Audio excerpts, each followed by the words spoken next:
আজকে আমি ছোলার ডালের একটি অন্যরকম রেসিপি নিয়ে চলে এসেছি। পাঞ্জাবি স্টাইল চানা ডাল তড়কা বা ছোলার ডালের তড়কা, ধাবা স্টাইল।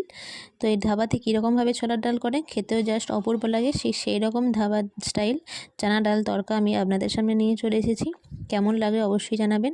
প্রথমেই কড়ার মধ্যে সর্ষের তেল দিয়ে দেবো তেজপাতা, দারুচিনি, একটি বড় এলাচ, 3টে ছোটো এলাচ, 4টে লবঙ্গ আর গোটা জিরে ফোড়ন। ফোড়নটিকে প্রথমে একটু ভালো করে তেলের সাথে ভেজে নেব। এবার দিয়ে দেবো এর মধ্যে কুচি করা রসুন, গ্রেট করা আদা আর কাঁচা লঙ্কা কুচি।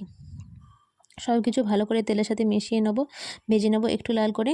দিয়ে দেবো পেঁয়াজ কুচি, পেঁয়াজটাকেও আমি একটু লাল করেই ভেজে নেব, দেখতেই পাচ্ছেন।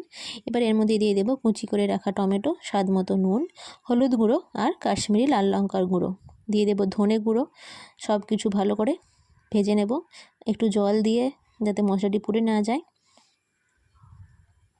একটু ঢাকা দিয়ে টমেটোটা নরম হতে দেবো আমি। দেখুন মশলাটি ভালো করে কষানো হয়ে গেছে, টমেটোটাও নরম হয়ে গেছে। একটু নেড়ে নেব, নেড়ে নিয়ে এর মধ্যে দিয়ে দেবো আমি এবার সেদ্ধ করে রাখা ছোলার ডাল। দিয়ে দেবো ভাজা জিরের গুঁড়ো আর গরম মশলা গুঁড়ো। সব কিছু ভালো করে আমি মিশিয়ে নেব ডালের সাথে। ডালটিকে একটু ফুটতে দেবো আমি, মিনিমাম 5 থেকে 6 মিনিট। দেখুন ডালটি আমার ফুটে গেছে।